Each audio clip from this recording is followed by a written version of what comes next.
I'm Bambi Francisco Roizen, and this is CRT, Culture, Religion, and Technology. On today's show, a historic week for the nation. Against all odds, Donald Trump is sworn in as the 47th president. We'll take a quick look at celebrations from Washington, D.C. to rural California.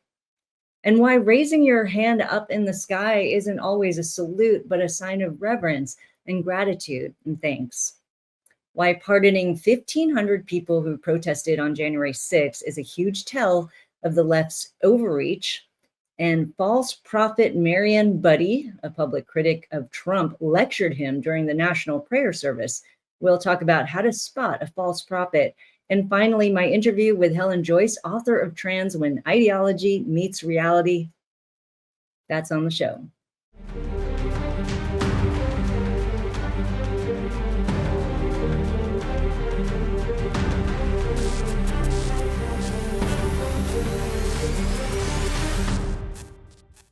What a memorable week. Donald Trump is the 47th president after serving as the 45th.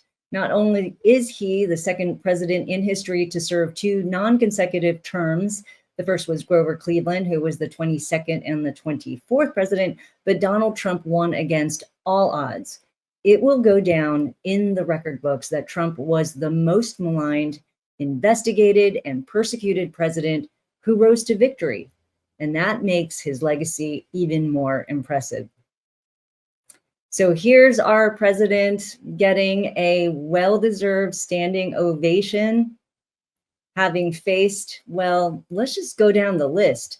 2 impeachments, accusations of colluding with Russia to win the 2016 election, 91 felony accounts across 4 indictments, a guilty verdict across 34 felony counts, accusations of being an insurrectionist, a rapist, a racist, a misogynist, a xenophobe, homophobe, and a Nazi.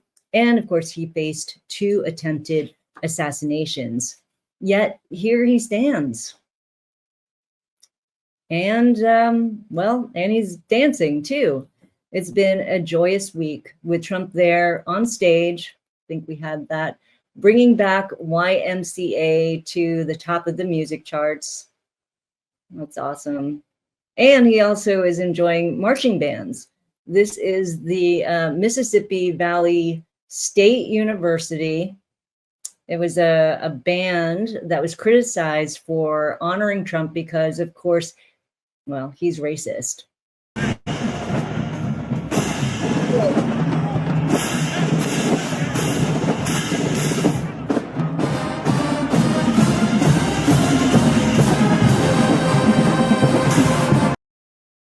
That's awesome.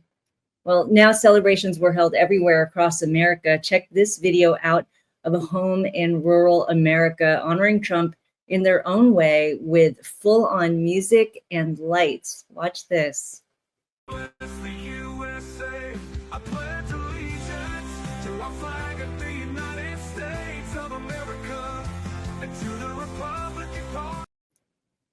Oh, sorry. That was me just, worshiping. That's what you do when you're worshiping in church.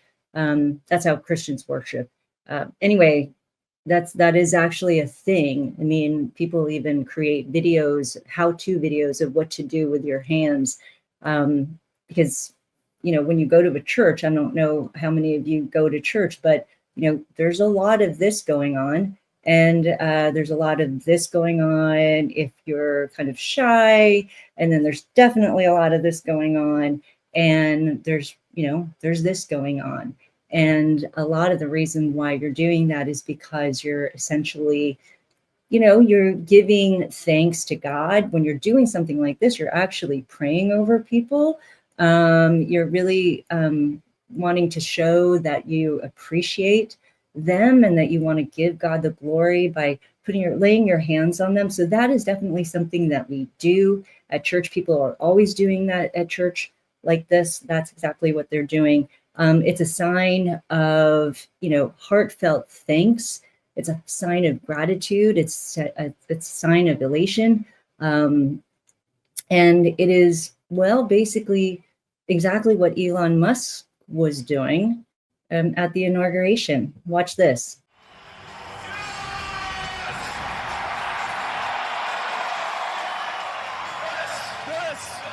This is what victory feels like. Yeah. And this was no ordinary victory. This was a... Well, first of all, Musk demonstrated how I felt. Yes, you got to do that because there's no words. There's no words as to, how we all felt when we saw Musk Trump being inaugurated and being out there on stage for Musk.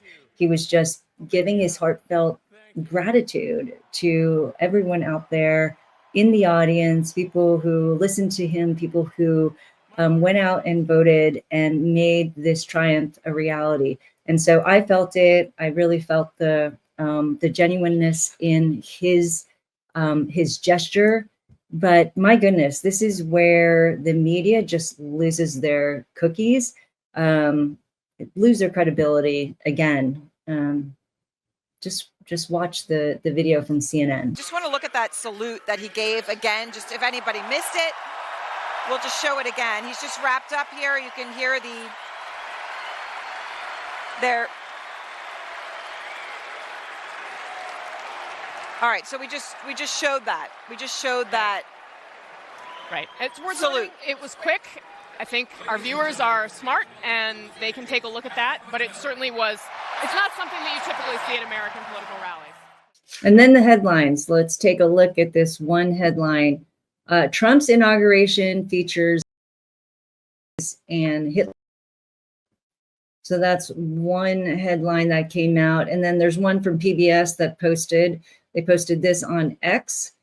The state-run media just can't help itself. So, but we know it's not true, right? We know this is not true about Elon Musk. Most people who aren't blinded by hatred know it's not true. But what else isn't true? That there were 1,500 violent rioters at the Capitol on January 6, 2021. That's why Trump is pardoning most, because many were wrongly accused.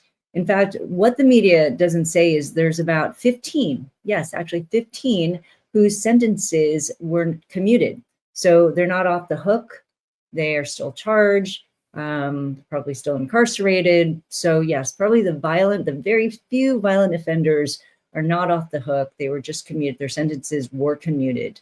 But the media is saying this is an abuse of power. Here's the thing. Just look at the number, 1,500.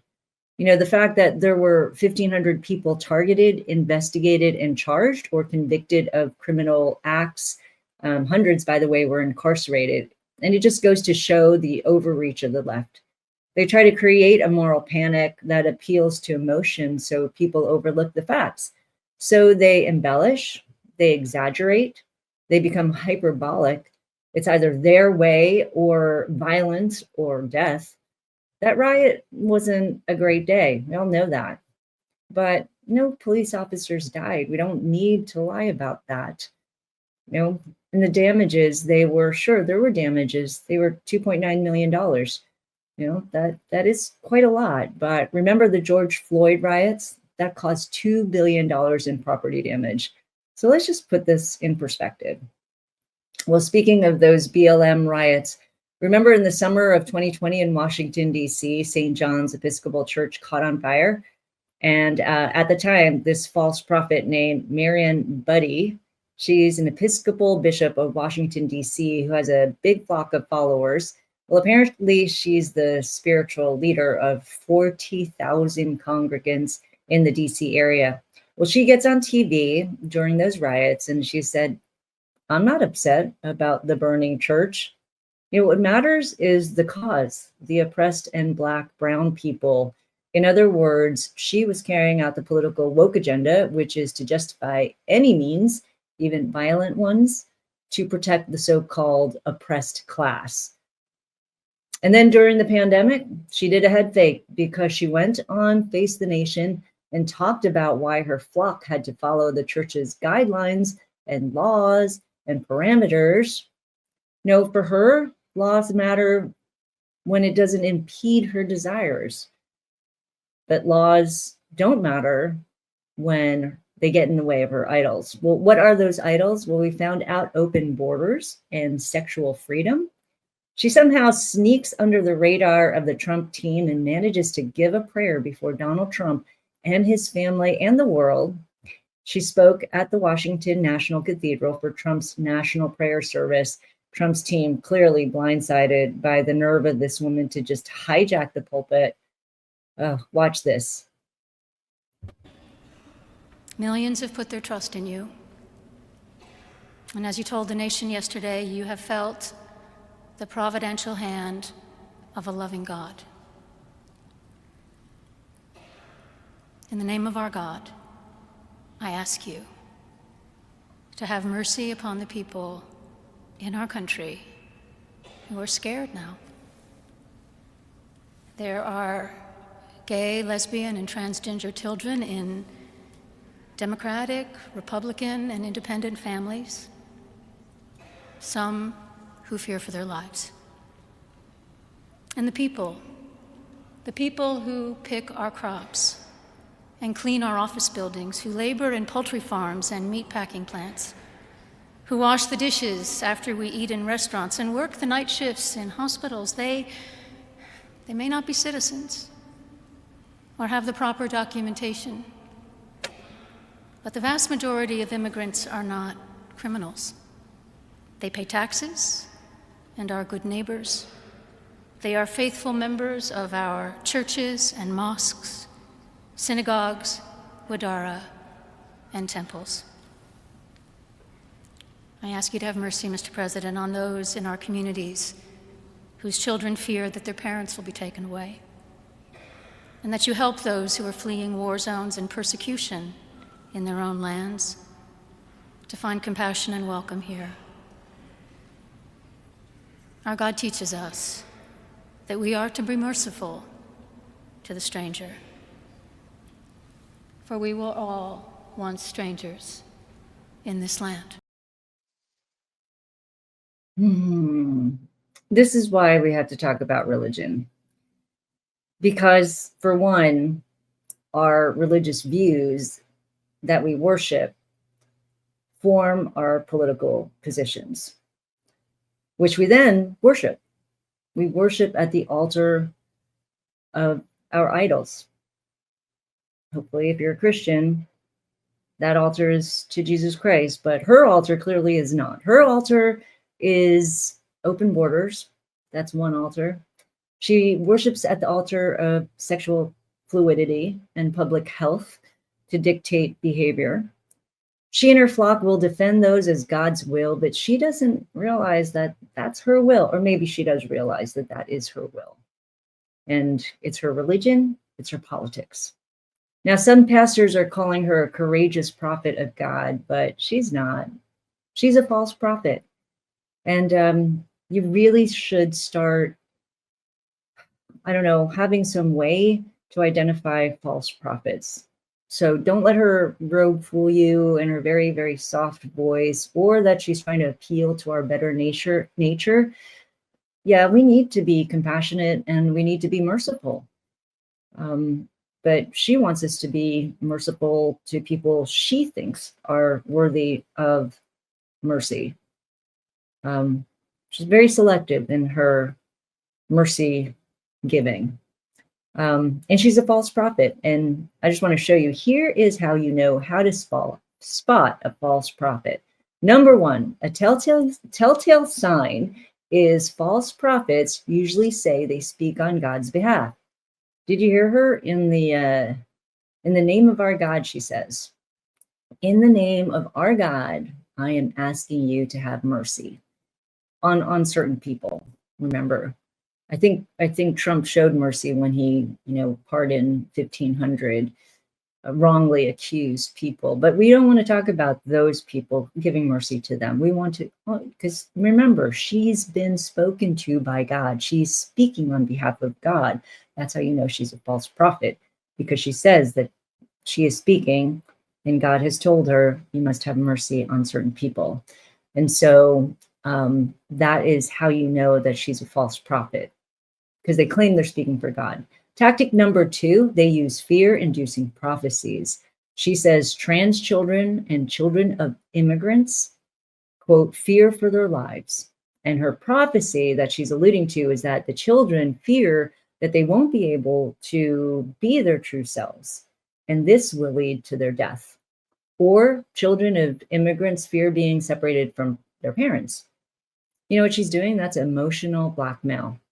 What about the 300,000 immigrant children who are unaccounted for in this country because our borders aren't secure? How about women who fear that going for a jog could be risky because of the many illegal and unvetted immigrants in this country? No, no, there's only the people. She's identified the kids who fear, so you need to listen to her. But that is a clear sign of a false prophet when they use emotional blackmail. So watch out for that. Tactic number 3 that they use, they distort God's words to fit into their narrative. And toward the end, I don't know if you noticed or remember, she says, our God teaches us that we are to be merciful to strangers. And yes, we should be merciful to strangers. And there's many times in the Bible that talks about why we should be merciful to strangers. In Hebrews 13:2, it says, do not forget to show hospitality to strangers.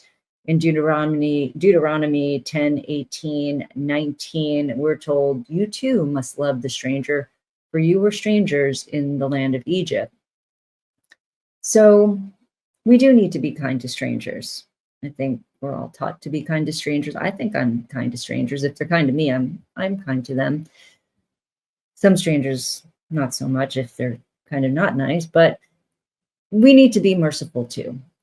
We also need laws. We need to abide by them. We also need to be adults for our children. And one way we can be adults for our children is showing them compassion by not letting them their bodies, even if the world says they should. Now let's get to that interview.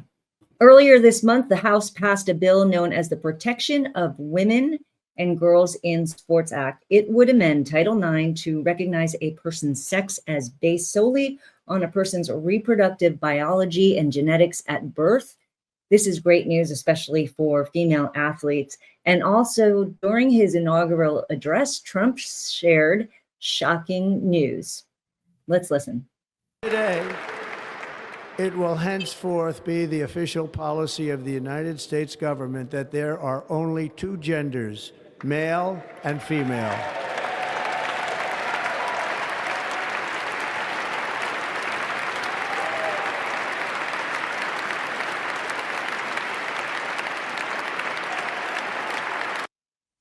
Wow, it's a new world and a big sigh of relief from people like myself, who have been often timid to speak that very simple truth.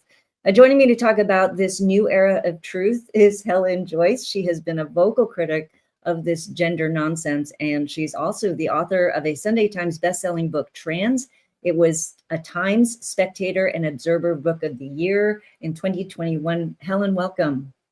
Oh, thank you so much for having me on, Bambi. It's great to see you. And I mean, that video is shocking. That announcement is shocking. You would have thought 50 years ago, that's the most ridiculous thing for him to announce. I know, it felt surreal, didn't it? And I gather that it got the biggest cheer of the whole day, that particular announcement. I mean, So. sex has only ever meant male and female. Everything else is identities and, personalities. So it's just very surreal to have to say from the most important political pulpit in the world, this very fundamental fact about human beings and indeed all other mammals. But here we are. That's the world we live in. And I think it hit everybody. It hit home because I think every parent was thinking about their child. I mean, this is where, everybody like mama bears come out and just say, wait, not when my children are involved.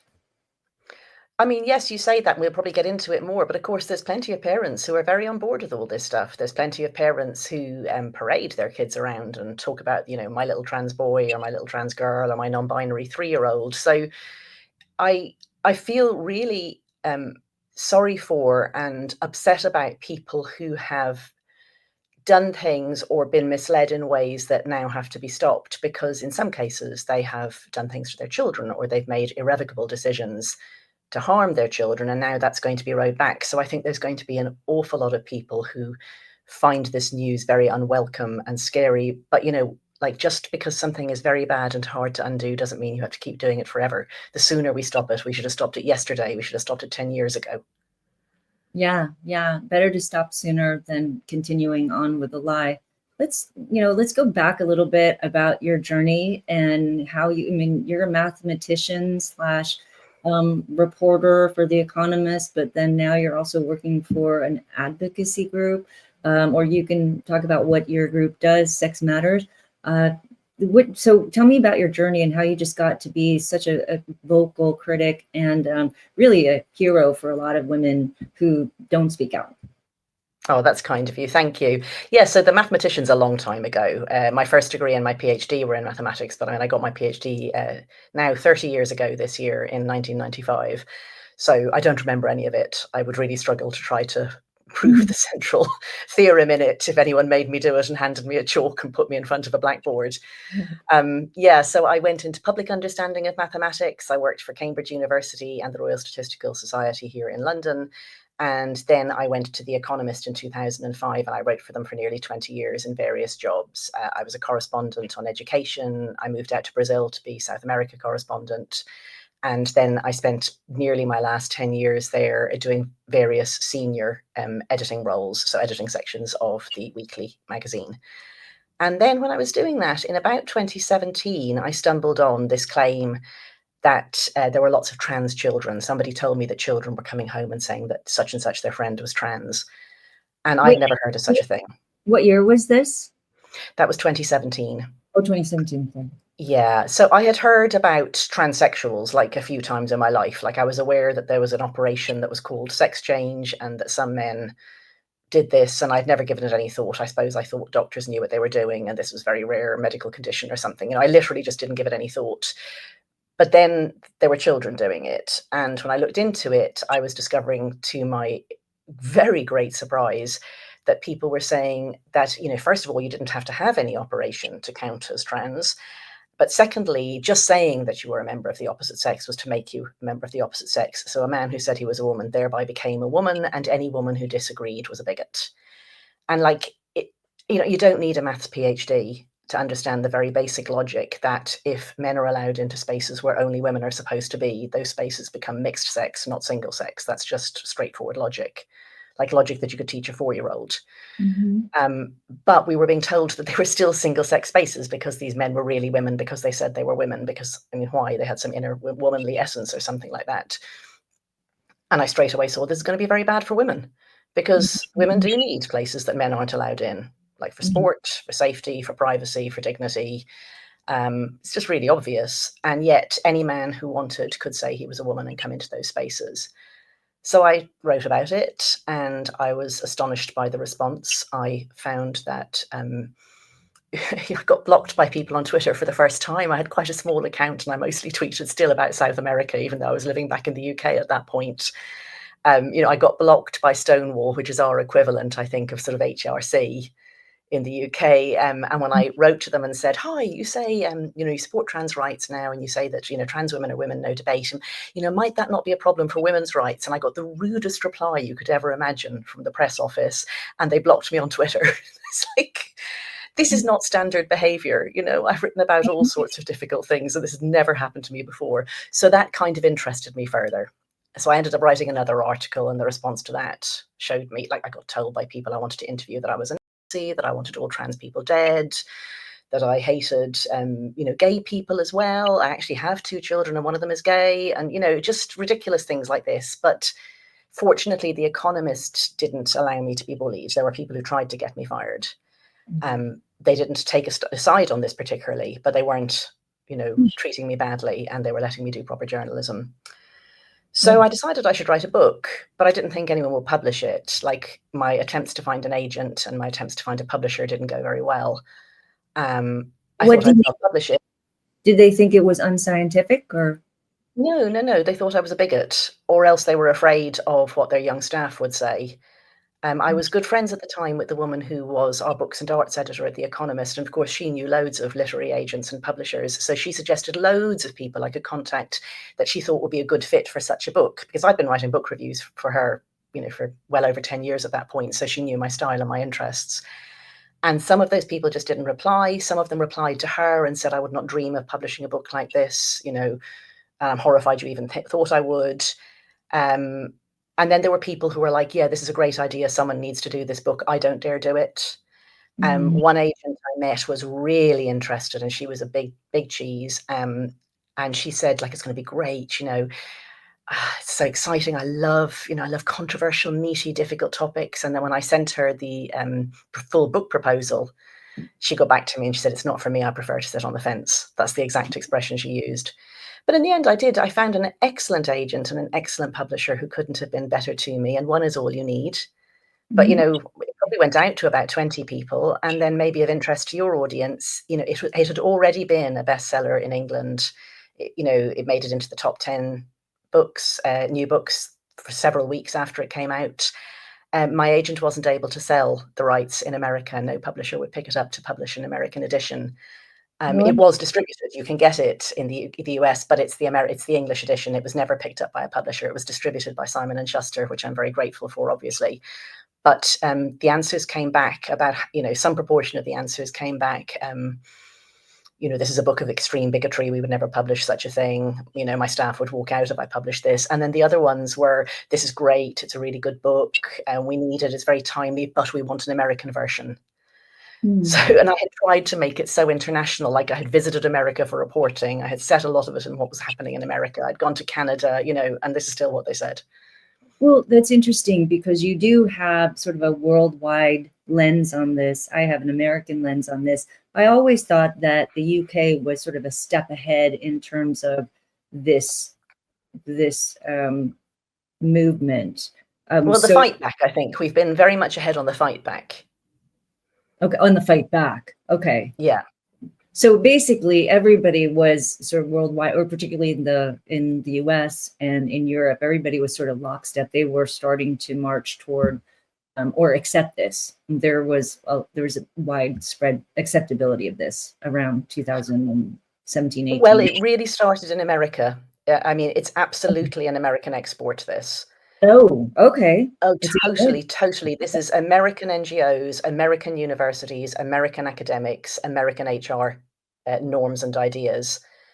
You were about 10 years ahead of us with HRC and ACLU deciding that trans rights were the next thing after gay rights. That didn't happen in the UK. Stonewall, the organisation I said to you, that didn't add T to the LGB until 2015, which is a decade after it became sort of harnessed together in the US. To give a very short answer as to why, hyper-liberal campuses in America and then very poisonous race politics. And I think I really understand how people feel that race is such a toxic issue in America, but unfortunately, a lot of the things that you've decided to do in response are quite unproductive. And those ideas have got exported around the world. So, the George Floyd murder or killing, we don't have armed police in the UK. There's nothing like this. The police kill a handful of people each year, like just a handful, and they are in hostage type situations, really serious situations. It just isn't a thing. And yet kids all over the UK were taking a knee and and saying don't shoot and things like this, like they were play acting being in America. I know a black British journalist, and he wrote a book, it's very good, called This Is Not America. Our race politics are not yours, but they're being exported to us, and they're being exported via America's cultural hegemony. So via Hollywood, via social media, and above all, I would say, via HR departments in multinationals. So where do you said you were about 10 years behind. So you think that this started really becoming more mainstream around 2005? And then in the US, yes. You didn't really notice it. The tipping point was 2015, but there was 10 solid years of activism before that in what you might call the Washington bubble, like I think inside the Beltway. Right. You know, Right. it had got really into the Democratic Party by 2015. It was across all the NGOs, you know, the National Organization for Women, the what's it called, the National Women's Law Centre. All of them had really gone, trans women are women, being a woman is what you say you are. And that was being taught, like we'd got rid of women's studies in universities and it was gender studies. So you started teaching kids that loads before we did, but we're Right. doing it now too. Right, right. Yeah. I mean, and I know we don't want to get political, but it, you know, it kind of overlaps a little bit with sort of Obama entering in. And one of the things that, Oh, Obama, absolutely. Obama did things that, you know, a few people were noticing and they were shouting about them at the time, but it just wasn't mainstream. So I started really getting interested in this in 2017, and I was absolutely amazed to discover that during Obama's second term, he had sent a Dear Colleague letter out. You know, these letters that tell people how to interpret federal law, like there's loads of them on all sorts of things. And this particular one said basically, and I haven't got the wording in front of me, I mention it in my book. It said basically anything that's to do with the federal government that says women means self-identified women. That's not the wording that was used. For right, sex, read gender identity, in effect. And right, that meant that every school, university, college, women's shelter, sports team, anything like that, that took any federal money, plus indeed Title IX, had to be interpreted as meaning gender identity. And it was one of the first things that Donald Trump did in his first administration was rescind that Dear yeah, Colleague letter and sent out another one saying, no, back to sex. And right, then Biden came in and reinstated yeah, it. So the details aren't the important thing. The thing was, it's very partisan, like yeah, really, really super partisan. And nobody noticed. There were a few people, a few, you know, brave radical feminists, I think Wolf, which is the Women's Liberation Front, who are super rad femme, you know, women were working, you know, amazingly with, and now what's the name of the law firm, the ADF, Alliance Defending Freedom. They noticed, but nobody was paying any attention. And everyone just thought, oh, this is bigots. This is about gay rights. This is about gay marriage. This is about abortion. Like it was about anything except what it was actually about, which is yeah. about women's rights and children's well-being. I caught on in 2015, by the way, and I remember posting because I, you know, as you know, I'm surrounded by a lot of technologists and held a lot of events. Back then they were in person, and I would always get complaints that there weren't enough women. And then around 2015, you know, Obama issues this I don't know, this rule that that they were going to take our bathrooms away. So I had this one little post like, you know, you guys keep complaining that, you know, women don't get enough, you know, and you're trying to elevate women at the same time you're taking away our bathrooms. Does anybody like see something wrong with this? And people are like, what are you talking about? Like, what, Yeah. that totally makes sense. I'm like, no, it doesn't make sense. I want my bathrooms back. And it was so tiny, remember, because it was 2015. I was like, this is bigger than just bathrooms. So we need to talk about it. And Yeah, but it's interesting the way that I was thinking about this today, because as we're speaking, the World Economic Forum is on, and there have been two mentions of this issue on what you might call our side. Neither of them I'm very happy with, I have to say. One of them was from the Argentine president, who, you know, gave quite a muddled, in my opinion, rant about wokeness in general. And listen, you know, I'm here for it. I'm here for ranting about wokeness, but like, don't mix up, as he did, being gay, being trans. Like, just, you know, what are you talking about? yeah, So that was there. it was And like, then also in a panel, somebody mentioned Billboard Chris, who is a father who goes to events and stands up at the billboard outside, you know, saying yeah, men can't be women, basically. yeah, yeah, And so yeah. he was raised. But 8 years ago, I was at WEF at the Davos Forum myself, and Donald Trump came. So I saw him speaking then. But also that year, there were other, maybe it was the previous year, there were other trans events. They had the editor of the National Geographic who put a trans child on the cover in, I think, 2015 or 2016. They had a Chinese man who had undergone surgery and presented himself as a woman, talking for an entire event about trans issues. So it was super trans, pushing this idea that men can be women and women can be men, and your sex is what you say you are. So that was there in Davos nearly 10 years ago, and now we're seeing in Davos today the start of, you know, people going, don't like the sound of this so much. I think it's very interesting. I have this term, I call it the Throughline moment, which is basically when people have this aha moment or scales fall from their eyes and they say, there is something going on here that's coordinated, that's concerted. And it is, and it's top down too. And it could be anything. For a lot of people, it was, a lot of people, it is men starting to play women's sports. That and then for a lot of people, it's also the sort of the racist trope and just going overboard with everybody being a racist and not. You talked about your through line moment because you started investigating this and then you started saying, wait, this makes absolutely no sense.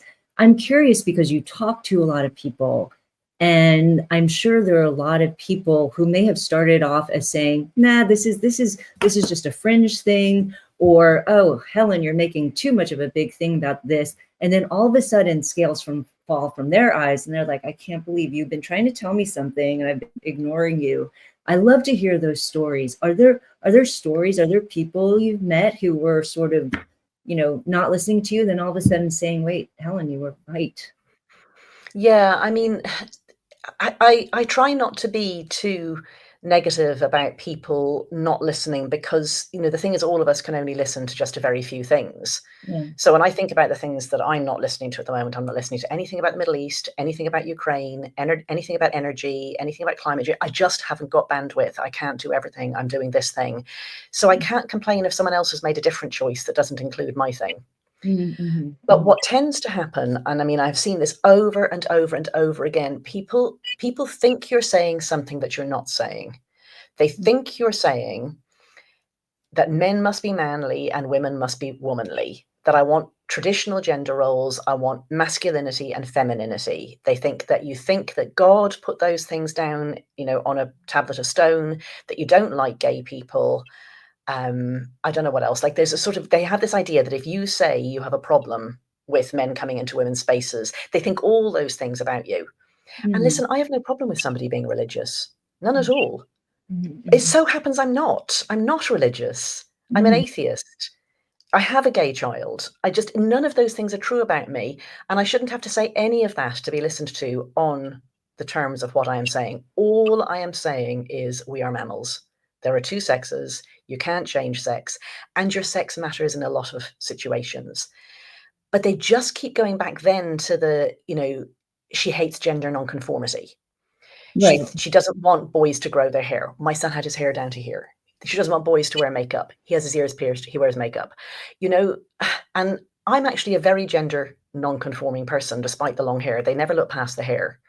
And the way I'm gender non-conforming is I do the most gender non-conforming thing a woman can do, which is to tell men. A man wants to do something and I say, no, get out. You can't. Yeah. And that is gender nonconformity. All these women who dye their hair purple and say, oh, men make the best women, trans women are women, they're super gender conforming, they're giving men what they want, So they won't listen to me and they mishear me and they think that women like me are just big meanies because they're very gender conforming people. In the gender conforming world, women are meant to be kind, we're meant to put ourselves last, we're meant to give everybody else what they want, we're never meant to think about our own needs. And so when women say, no, I need you out of here, it's mine, they don't like it at all. Who is and that? then The Budweiser guy? That was quite a rant, but we get to the through line, which is it's usually either children or sports. Those are the two things that people get really quickly. And we actually did focus groups at Sex Matters, and I can tell you a bit about our work in a bit. But we did focus groups and we watched people talking about these issues. And the thing is, people know, they think it's a tiny issue. They think it's a few people. They think it's gay 2.0. They think that you're a big meanie, whatever. But if you say, men and like a man who identifies as a woman, should he be allowed to play in women's sports? You give them access to a moral framing that has nothing to do with the sort of the equality and diversity framing. And that framing is the framing of fairness. So they're able to step outside this all-encompassing equality and diversity framing that's ruining their thinking and go, oh, but that's not fair. And then if you say to them, but, trans women are women, they're like, yeah, but it's not fair. And they can just keep coming back to it's not fair. And with kids, the framing is they're too young. People people know instinctively that grown-ups are meant to protect children. Grown-ups are the ones who know what stuff is, and children are the ones who need to be guided and kept safe. And so if you say, look, should a child be put on puberty blockers? Should a child be given cross-sex hormones? Should a child have an operation like this? They're like, they can wait. They're too young. So those are the two things that get you inside underneath people's "she must be a bigot, she's a big meanie" framing. Right. And then you can start to talk. I think so. I agree. And I always think that how do you get to people? It's not even science. It's not even reasoning. It's basically, if it starts to conflict with your own self-interest, boom, you start fighting Your back. self-interest and your really fundamental values, like Mhm. the point at which somebody thinks, this is in my home. These people Yeah. are telling my children a lie, and they're telling my child not to tell me. That's Right. when people go completely mad, when they hear that the school is saying, this boy is really a girl and nobody's to mention this in front of the parents. That's when people really lose the plot. And I think, and I was going to mention, I think Elon Musk really, a lot of people say that it was economics. I think it had a lot to do with his son who became a girl. I think that would emotionally just drove him to this, to be a huge fighter for this cause. So I want to talk a little bit about reasoning, but it doesn't sound like reasoning helps. So Can I just say a bit about reasoning, which is that none of us make our decisions on the basis of reasoning about anything. Like, we just think we do. We do what we feel we should be doing, or we make our decisions, based on gut instinct, or what other people around us decide, or what people we feel like they're our tribe decide. And then we backfill with reasons.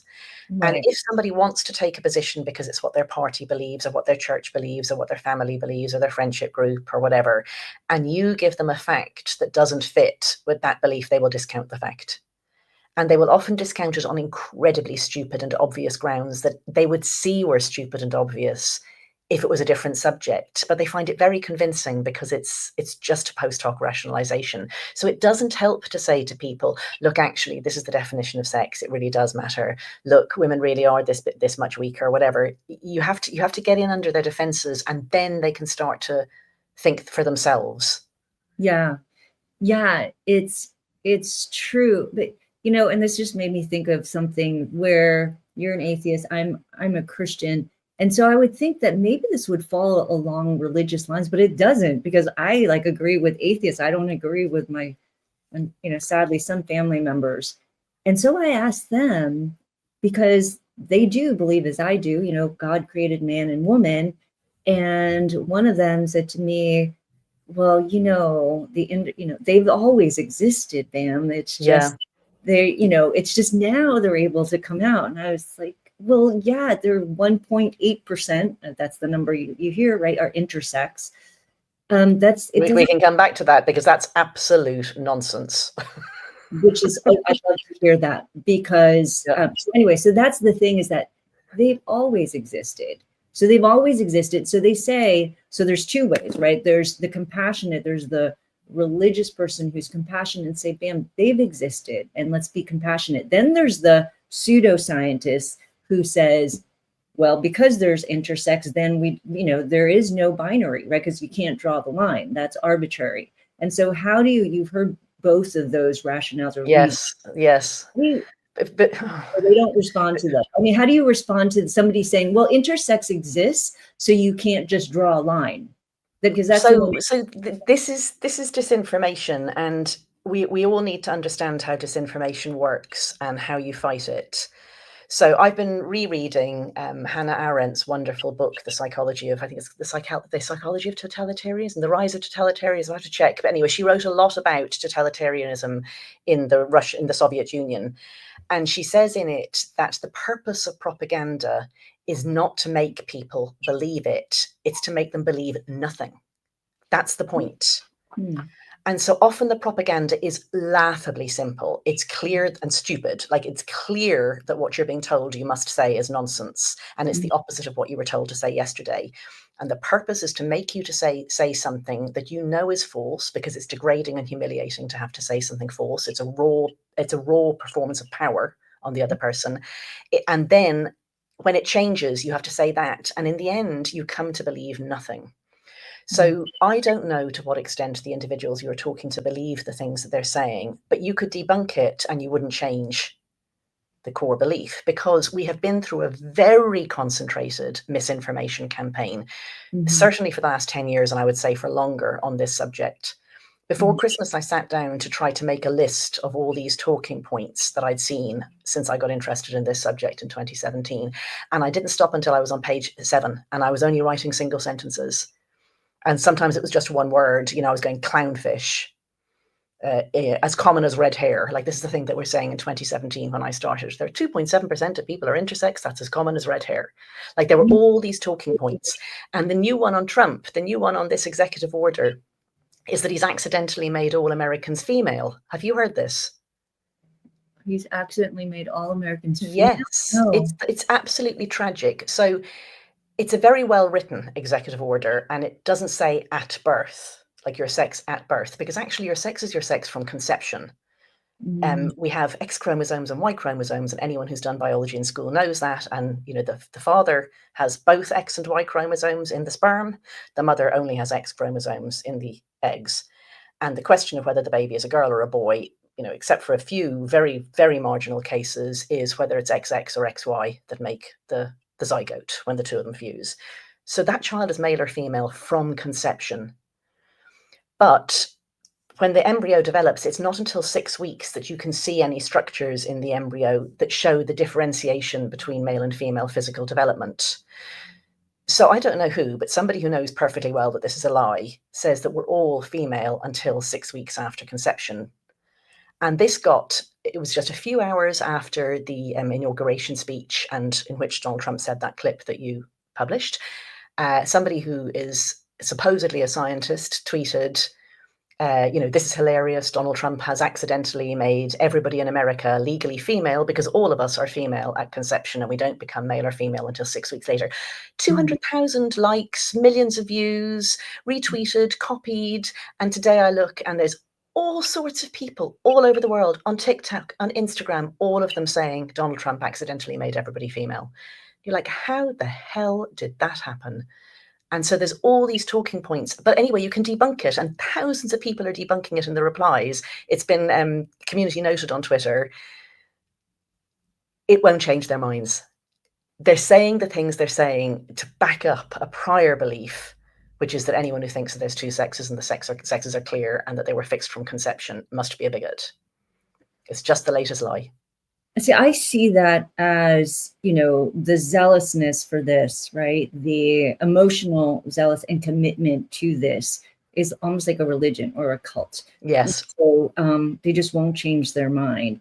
And and it is an idol. I guess the idol. What are they idolizing? That, as a Christian, I would say they're idolizing that man can be their own gods, and our gods are just vessels that they can just play around with. But I mean, like, I should say it is worth debunking these things, because of course a lot of people see them and they aren't zealots, they aren't in the cult, and they don't know how to answer them. So we are, at the organization that I work for, we are planning to do debunking videos, and other people are too. Like, you may have heard that everybody is female at conception. That's wrong. This is why, like in 45 seconds. Yeah. But you're not going to change the people's minds who are in the cults, and you need to know how cult programming and deprogramming works. And it is a long, slow business. So I was at a conference called GenSpect quite recently in Lisbon. It's the third conference by this organization that it's counseling and therapy and so on, professionals and medical professionals who don't go along with the affirmative approach, the gender affirmative approach. And they had got in people to talk about cult deprogramming, because that's where it is. The kids have been indoctrinated in this. They've been told this is what you must believe. And if you look, it's not just the facts. It's things like, they want you dead. They want all trans people dead. They want trans people not to exist. They want to destroy our lives. They hate us. If we are misgendered, we will kill ourselves.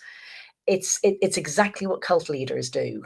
They tell you that if you leave, the world hates you, your family hates you. That's a very important one.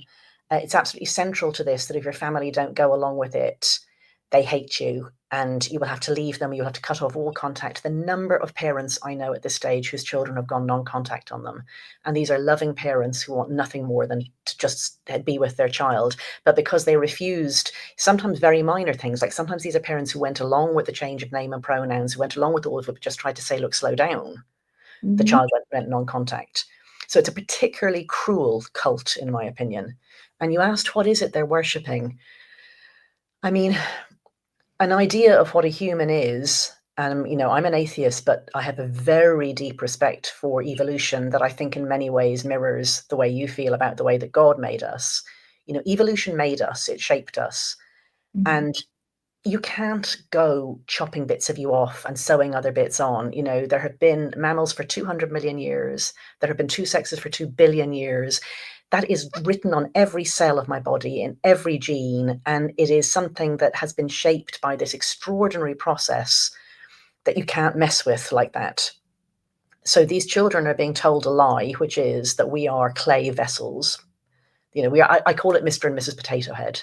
That's their model of humanity, that we are just toys that you can clip bits on, and you just cut off a roll of flesh from the leg and sew it onto the groin, and you can if you don't want your boobs, you can cut them off again, and then you can get them back again, and they're telling children this, and children are innocent. Most of them have never had an operation. They don't know how it hurts. They don't know how things don't work again. They don't know what it's like to be a permanent medical patient. My mother has MS, and she's had MS for decades. I see what it's like to, be dependent on people, and they're lying to children that you can just remake yourself, and that there's just this little homunculus up in your head, and that's the thing that makes you male or female. So even though I'm Christian, I'm also extremely rational and reasonable. And, I would go to a church because I like the pastor because he's so professorial. That's sort of how you reach me. So when I sort of get back again to these arguments that these scientists, so-called scientists, present. And I also want to get to that video of you and I from a couple of years back where somebody disappears. But I want to go to this woman, Alice Dreger. She writes this book, Hermaphrodites and the Medical Invention of Sex. And then she concludes that because there is this, again, sex isn't binary, she says, because there are these the fringe cases, these boundary cases. And she extrapolates that, says that means that all of our assumptions were wrong, basically, because you take a look at this. And so, if we are a young world, young Earth, and we have, trillions of years left, maybe we should fix our science. But, that's an extrapolation problem. And I know you're math PhD. So I was just curious, does it defy, the laws of, the extrapolation rules in mathematics, like her logic? I mean, it's more ridiculous than that, and it makes me sad that Alice Dreger says this, because she wrote a good book called Galileo's Middle Finger about attempts to hound people out of academia and science for saying heresies. And one of those was a man called Michael Bailey, who wrote very well and accurately about transgenderism. He wrote a book in 2003, and he is still being hounded for it 20 years later. I don't know Alice. I haven't interviewed her. I tried to interview her for my book, but she didn't actually get back to me, which is, of course, fine. That's her business. I can only say I see it as political partisanship gone mad. She's not willing to be on the same side as people. Like, if the Republicans said the sky was blue, she'd say it's not blue, and she'd start going on about how, at dusk it's orange or something. So it's worth, probably people listening are thinking that they do want an explanation of intersex and so on. So if we just step back and say what sexes are reproductive strategies. That's what they are. And there are only two reproductive strategies in mammals. There's the male strategy and the female strategy. And the male strategy is produce lots and lots and lots of small gametes, and they're called sperm. And the female strategy is produce very few large gametes. They're called ova or eggs. And in mammals, duck-billed platypuses are an edge case, but mammals generally, you grow the baby inside you and you feed them then with milk from your body. So two very different reproductive strategies. So there just are only two sexes, QED. There is no third gamete. There cannot be another sex. So the question is, how do you know what individuals are in each of the sexes? Most people, it's just really, really unproblematic. A person develops normally along one or other of the two reproductive pathways. So every mammal develops along one or other of them unless something goes wrong. And that's not true for some other animals. So clownfish, for example, can change sex, and they do in response to things that happen in the environment. Same with crocodiles. Crocodiles become male or female according to the heat. I can't remember, was the heat of the egg or the heat of the crocodile? I can't remember now. But anyway, earthworms have both body parts, still only two sexes, male and female, but an earthworm has both of them on the same body. Some plants have both of them on the same body, some plants don't. There's male and female holly bushes, but there just are only two sexes, okay? So Right. about human beings, really nearly all of us, 99.9% of us easily, there's no ambiguity. We went along one or other developmental pathway. Right. But every now and then there are people who something went wrong. For example, the gene that tells the body of a male person to go along the male pathway, it's on the Y chromosome and it's called SRY. It can get transposed and get moved elsewhere, and you end up with somebody who has male genes but who partially goes down the female reproductive pathway. And that person, you could call them intersex. It's, in my opinion, a very offensive, kind of outdated term, frankly. Like, this is a person who has a serious medical condition, and that medical condition has a name. That particular one is called 5-alpha reductase deficiency, and it's the condition that Caster Semenya has. So the reason Caster Semenya competed as a woman in sport, Caster Semenya is a man, or male, if you prefer the word, was that external genitalia didn't develop properly in the womb. But that's a person who still has testes, still produces testosterone, still goes along the male reproductive pathway, can still produce sperm, but didn't have ordinary male genitalia on the outside. So there's about 40 conditions, very rare, some of them like only been seen a few times, that are all these different ways in which the two reproductive pathways can go a bit wrong. And they're a bit like occasionally somebody's born missing a limb, or they're born with their eyes very small or missing their eyes or something like that. We don't say there's a spectrum of the number of eyes that human beings have. We know that we have two eyes and only two, and you will have two eyes unless something went wrong in your development or you have an accident. So that's what the sexes are, like, you know, and it's just horrible to bring these people who have these serious medical conditions that may make them sterile, that can cause other problems in their lives, and to bring them in as an argument that somebody who has none of these problems might actually not be male or female. So I don't know why Alice Drager does that. I really don't. But anyway, it's nonsense. What, so you quibbled with the number I gave out, which is 1.7% are intersex. It's probably lower. Maybe, you know, tell me what that number is. So if there's some that are intersex, that means you can't tell what their biology, they have different. No, you can tell. You can tell whether they're male or female, but they didn't have normal development. Like Caster Semenya is male, that is not in dispute. You know, the Court of Arbitration for Sport said Caster Semenya is male, but Caster Semenya was wrongly registered female at birth and does not have normal physiology for a male. Was he able to compete, or is he considered? Well, we don't know that. Caster Semenya, I mean, you know, Caster Semenya uses she, her pronouns. I don't use wrong sex pronouns for anybody, but I'm not trying to be offensive here. Caster Semenya went along through full normal male puberty, but the testes are internal for people who have 5-alpha reductase deficiency. So the sperm production is either poor or non-existent. Caster Semenya's wife has had children, but it's not known who was the father. So I can't answer that question. But there are men with 5-ARD who have fathered children, and they have to go through IVF and get the sperm taken out with a needle.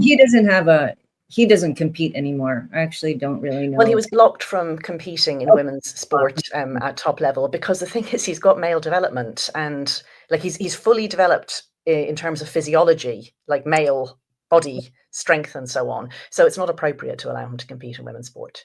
Sure. Okay. So are you saying that the number 1.7% is too high, too low? Far too high, absolutely invented. They've rolled in two things that aren't intersex conditions anyway. One of them is polycystic ovarian syndrome, which loads of women have, and that it just raises your testosterone level a bit, which is why sometimes you get like hairs on your chin if you've got PCOS, you know, that sort of thing, and may have problems conceiving. And that's sometimes called an intersex condition, but your testosterone level doesn't reach the level of men, not at all, nowhere near, and your body parts still stay female.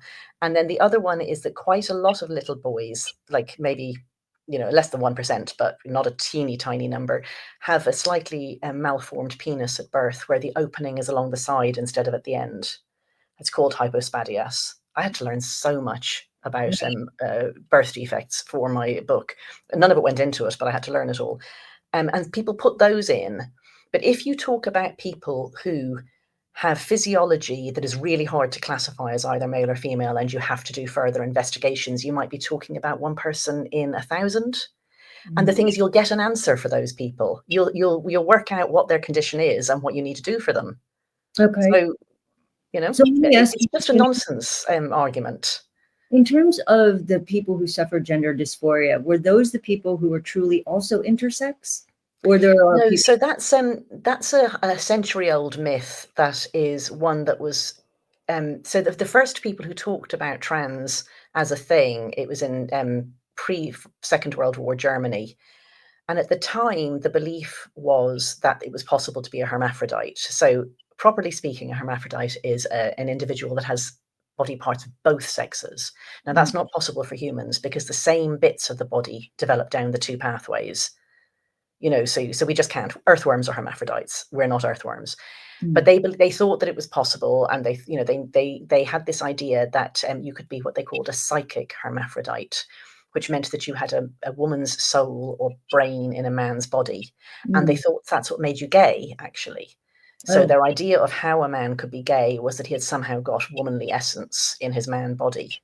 And then in the 1920s and 30s, a few very fringe scientists, I have to say, in Berlin decided that this was a good explanation for the occasional man they met who cross-dressed for erotic satisfaction, which is quite a common male preference, actually. There's a lot of them around. So they thought that was that you had womanly essence in you, and they called it psychic hermaphrodite. And for some reason, they decided that what they would do is that you should change the body. And so those were the first attempts at sex change operations, and they were very unsuccessful because they didn't know about, blood types. They didn't have antibiotics. They thought that they could take ovaries from a woman and just stitch them into a man's abdomen, and that they would kind of take there. So, I mean, the few people they did this to died in quite unpleasant, like shortly afterwards. If anyone has seen the film The Danish Girl, it's a quite overly dramatized and inaccurate version of the story of, I think, the second man that ever happened to. And then that kind of just died away as an idea. But then in the 1960s and 70s, it came back in America, and it was actually from a particular doctor called Harry Benjamin, who had left Germany before the Second World War. And he set up a clinic, and he started at this time that now they were able to synthesize hormones. He would give hormone prescriptions to people who felt that they were meant to be the opposite sex. And he said that these were people who had a gender identity, in effect, that they had some inner thing that made them really a boy in a girl's body, or really a girl in a boy's body. And that was his explanation of it. And from what I can tell, people who have this very strong feeling that they were meant to be the opposite sex, they tend to think that they must be intersex. So the early gender clinics, like here in the UK, certainly until the 1980s or so, they would test you for intersex conditions if you came along with gender dysphoria, and they found out that there wasn't that. There was no higher than in the population in general. So whatever the feeling of that you were a woman when you're actually a man, or thinking that you were meant to be a woman when you're actually a man, that's a psychological condition. That's not a physical condition. What percentage of people have gender dysphoria? Yeah, it's not a fixed number because we're creating it as hard as we can. Creating it, but they don't consider gender dysphoria as a mental health. Yeah, but so before the recent explosion in numbers, the best estimates in the early 2000s of how many people had gender distress, did they call it gender dysphoria by then? I think it was called gender identity disorder at that point, was one man in 30,000 and one woman in 120,000. It was that rare. So you would probably never meet somebody in your life who had been diagnosed with gender identity disorder. Yeah. And most of those people didn't get operations done. they went to clinics. I talked to people who ran clinics in the 1980s and 1990s in Canada and in England and elsewhere. And they said that, they would cover very large areas, like they would cover like six provinces, or, there would be one clinic in the whole of England sort of thing. And they would have quite small numbers seeing them. And most of those people did not go ahead with operations because they got told the truth, which is this operation can't really change your sex. It will sterilize you. It will very much disrupt your sexual function and pleasure. And it doesn't turn you into a woman anyway. So, you really have to be desperate to want to do it then. But from the 2010s, teenage girls started to say that they were meant to be boys. People didn't see those people in the clinics before. There was no paper, no academic paper before 2010 that mentioned teenage girls having gender distress. What happened around that? Like, what happened besides the broader political, culture kind of moving forward? But what else? It sounds like they had to have been getting that from schools. So top down. Schools and the internet. And the internet, probably. Social media, specifically sites where teenage girls go where there are no grown-ups. So Tumblr. Also, it's hard to describe it briefly, but there's a sort of 2-century long push into more and more thinking that more and more about human beings is defined by themselves. I mean, you hinted at this when you said, for you, it's God that made the sexes, and you think that people are setting themselves up to be a god. And, I see that in religious language, but I also see it as just a secular thing, which is, a load of good things happened over the last 2 centuries in terms of people being given freedoms and, chance to define themselves. Like, you didn't have to go into the same profession as your father. You didn't have to stay in the class that you were born into. You could move from the village where you were born. You start to make decisions for yourself about who to marry, all that sort of thing. And, in that framework, you can think of Black liberation, gay liberation, women's liberation. You can think of it in that framework. And then mostly it's a good thing that people get to be themselves. But there comes a point where you've done everything that's possibly within your own control. And then the movement just kept going, and it started saying it was for you to define things that actually you can't define for yourself, that you can say whether you're a man or a woman. When, I mean, like, if I could wave a magic wand and turn the men who want to be women into women, that'd be one thing. But I can't. It's not the same as saying, I'm gay, I'm going to marry a man instead of a woman, or something like that. It's a different thing. It's simply impossible. It's like saying I'm going to live forever, or I'm going to breathe underwater. Right. I mean, I think I may have this wrong, but the term transhumanism, is that where you can basically? Yeah. I mean, it fits in that we can make ourselves, that we can remake ourselves. There's a book that was written by a trans-identifying man called Martin Rothblatt that's called From Transgender to Transhuman, that very explicitly makes that link. So he calls it the apartheid of sex. He says that we're running an apartheid system when we say that you can't swap from being a man to being a woman. And that if you break down the apartheid of sex and you allow that men can move into the women category and women can move into the men category, you will understand that this is just the first part of us basically remaking humanity. And, we will not die anymore. We will be able to upgrade our physical senses and our organs, and it's sort of cyborg, really. It's a very strange book. I mean, really very strange. Not based on science, but I don't even know if some of these sort of evidence-based studies really make any sense. They're not based on science either. No, I know. This book is just a rant. It's just a man who wishes he was a woman writing a book about how it's very mean of all of us to say he can't. Well, I want to look back. You and I first met in 2022. We did a podcast with Maya, right, your colleague, and then you joined my Invent Health event in 2022. I don't know if Gio has that video. He'll overlay it over this if he's not listening now. But there is a video. It was an event about mental health, as you know, mental health in children. And I invited Alex Karaglian. I don't know if I pronounced his name correctly. But yeah, there's the event. There we are. This is several years ago. And there's Alex down with the glasses. And he was super excited to join this conversation. And because he did a study that concluded that gender affirming surgeries improved mental health. Then Arshana, my partner, you're next to her, so you introduce yourself. You didn't say anything wrong. I looked at it, I watched it, like you were totally fine. And then Alex, like after a few minutes after you speak, he just disappears. He's gone. And he sends me an email. So if anybody's watching, Alex down there with the glasses, he's just gonna poof, disappear. And he emails me and he says, I'm not debating her. And I'm thinking, I'm really just trying to have an open conversation with a bunch of people who probably may have been on his side. I don't know. I just wanted to have people to have this conversation. Have you ever debated him? Do you even know him? And why was he so afraid of you? I don't know that he was afraid of me. I mean, it's a flattering description of it, and one that people often say, oh, they're afraid of you. They know they don't have an answer. I'm not sure it is that. Maybe it is. I've almost never been on an event or a panel with somebody who disagrees with me on this issue. And it is not because I don't want to. I have said yes so many times to events.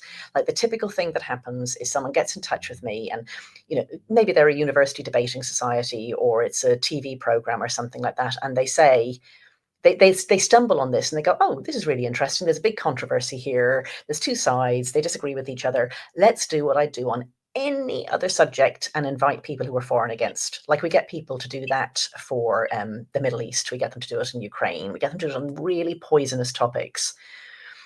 And then they get in touch with me and they say, would you do this? And I say, yes. But can I tell you that you will not be able to find anyone to go on the platform with me?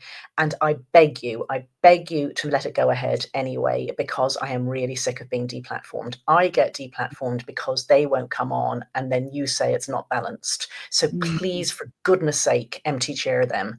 And they don't. They just don't believe me. They think they'll be able to find somebody. So the one and only time that I have been on a panel with somebody who disagrees with me was a particularly unpleasant event in London a while back at the Institute for Economic Affairs. And I had been on to publicize my book and I had been on their podcast before and it was all fine. And I didn't really notice that when they asked me to come on again to talk about a paper they had written, that it was a panel event. That was my bad. I didn't read there he's gone. Poop, he's just vanished. I thought it was just me again. And I said yes, and then belatedly realised that they had invited Peter Tatchell, who is an older gay rights campaigner who's really gone all in on gender stuff here, and I don't like him for a bunch of reasons to do with his opinions on children and on women. And a chap called Fred Wallace, who identifies as a woman, who is a bully, a liar, and he put my book and a bunch of other gender critical women's books online to break copyright. And I've repeatedly had to get onto sites and get them to take it down.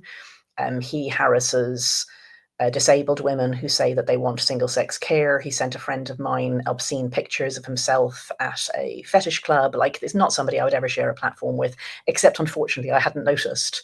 So anyway, that event went ahead. And if anyone wants to go and look for it, look up Helen Joyce, Frida Wallace, Institute of Economic Affairs. It was a clown show.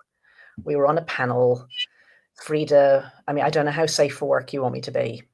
Do you want me to talk about what this nasty man said? Yeah. All right. He sat there and he said, I go to the fetish club and the women who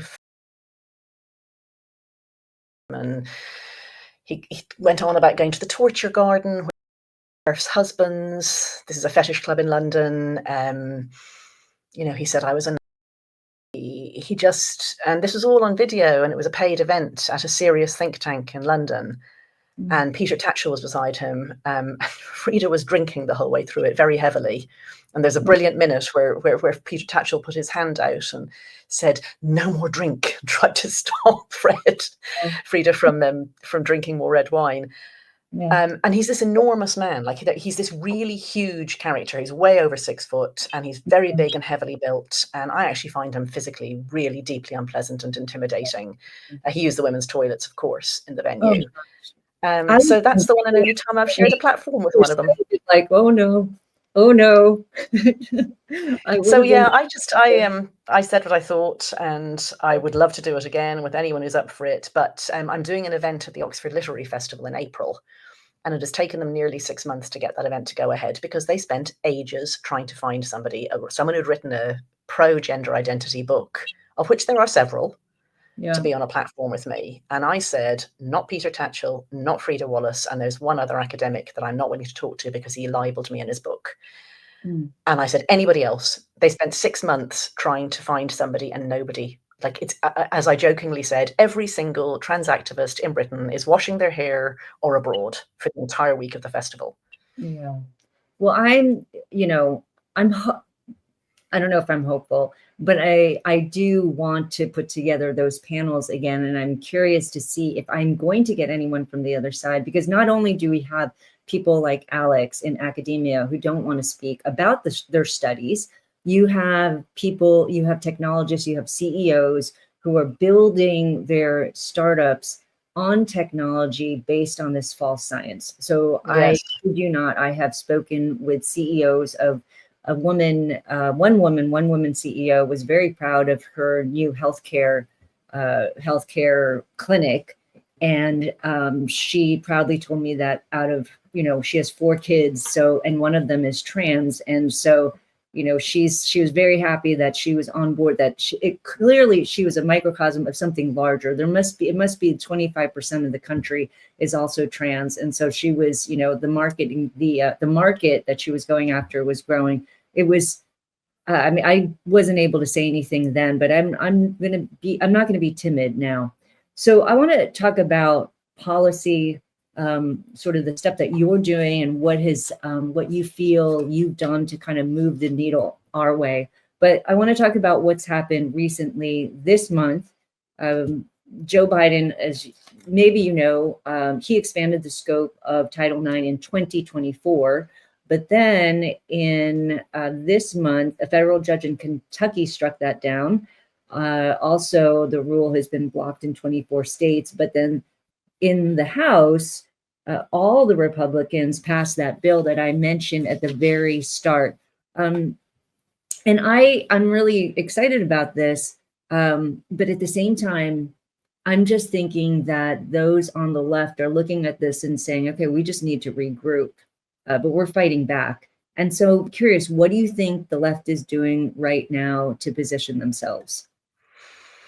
Yeah, I mean, do you remember that there was, yeah, I'm sure you do. You remember the attack ad that Donald Trump produced very in the closing days of the election that was, Kamala is for they, them. Yeah. And that was really interesting because the received wisdom of every pollster in the UK as well as in the US and really around the world is that this is a very marginal issue electorally. And they have good reason to say that. So I think only a week or two before the American election, The Economist published some very good polling that asked people what they thought the most important issues were. And trans was dead last. And before our own election here in the UK in the summer, there was some polling that asked about what subjects people thought politicians were not talking enough about, talking about the right amount, talking about too much. And the thing that they said politicians were talking too much about was trans. And so people take from that voters are not interested in this topic. Mm. And that was the misconception that a lot of the strategists on both sides in America and in the UK took, that you don't need to worry about this, voters don't care about it. It was a total misconception because what voters care about, they care about, the economy, crime, whatever, the things that concern them, and they want their politicians to be focusing on those things too. And so Right. when a politician says, it's very important that children are allowed to transition at school behind their parents' backs. It's very important that we fund taxpayer surgeries for trans people in jail. It's very important that boys who say that they're girls are allowed to defeat girls in women's sports. Voters think, A, I don't trust you. B, you're not thinking about things that I really care about. And C, that's a disgusting policy. I really hate it. I never want to hear about it again. Yeah. So that's the lesson to take from voters think this is all absolute nonsense by and large. They never want to hear about it again, the great majority of them. And they want it all undone and they just want it washed away. And then they want their politicians to talk about the environment, energy, economy, real issues. Right. So so a lot of people just misunderstood that. Like there was controversy inside the Trump team about whether to run that ad. They thought it wouldn't cut through. It cut through so much. Mhm. It moved a few percent of votes. Mhm. I mean, there's never been such a successful attack ad. And it's not because the people looking at it thought this is the most important issue. They thought this is the most stupid issue. Yeah. And Yeah. that woman is talking about it. And I don't trust her, and it's stupid, and she's not thinking about the real issues. So that's the lesson the Democrats have to get. People really, really, really hate this. However, a lot of party activists, both in the Labour Party here in the UK and in the Democratic Party in the US and in various other left-wing parties, very much in Canada, for example, and in Australia, they've gone quite all in on this. And they think it's a purity test, really, to stick with it. And that if they were to reverse, it'd be like saying, oh, people don't care about black people having rights, so I'll give up on black people having rights. Like they just make this false analogy again and again. They make this false analogy between women's rights, the rights of everybody, whatever color they are, to have the same rights, gay rights, and then they say trans rights. And trans rights is not like those other things. Trans people should have the same rights as everybody else. Mhm. They shouldn't be allowed to force the rest of us to pretend that they've changed sex. That's all. But I don't think they've got that message. I mean, you described a very sensible bill from the Republicans simply saying that women's sports is for women. And if you're a man, you can't play in women's sports. And by woman and man, we mean what words have always meant, which is male and female. And they were presenting it as the Genital Inspections Act, the Democrats. They were describing it as I forget the exact wording, but they were literally saying, if you want to keep boys out of girls' sports, you're going to have to look in the girls' panties. Yep. Yep. Yep. Absolutely mad and disgusting. And I was looking at them and I was thinking, there's the attack ad in 2028. Yeah. Yeah. But but what's interesting is this, you did mention this is sort of along party lines. It's crazy because all Republicans voted for this to protect women in sports, girls in sports, and every single Democrat, well, no, 2 Democrats voted with the Republicans, but all the Democrats don't like this. And there are some sensible Democrats in the House. Yeah. That's what I don't understand is why would they? I find it puzzling too. I mean, and to choose to speak as well, like even if so there's obviously primaries. There's obviously people inside the party. Like there's a lot of gatekeepers before you get to the electorate in every political system. And it's all very well to say, if I were able to get in front of the electorate, they would love me and they'd vote for my policies. If you can't get there. And unfortunately, a lot of parties all around the world have got themselves into a place where there are gatekeepers that you cannot even get on the slate unless you have said trans women are women, puberty blockers are life-saving, all the modern pieties, basically. Like it's very catechismic, catechism. Yeah, it's very like a catechism. It's even got the call and response thing, like, trans women are women, trans women are women, they remind me of my Catholic childhood, really. Yeah. Well, it is extremely dogmatic. I mean, it's definitely. Yeah, but even the kind of getting themselves into it's more like evangelical than Catholic. Like as if they're going to start speaking in tongues or something. So those lines were clearly written by some NGO or other. I suspect the Human Rights Campaign wrote those attack lines that you'll be looking at little girls. Yes. And people just read them, and they read them because they felt they had to. And I'm really not very sure why they felt it.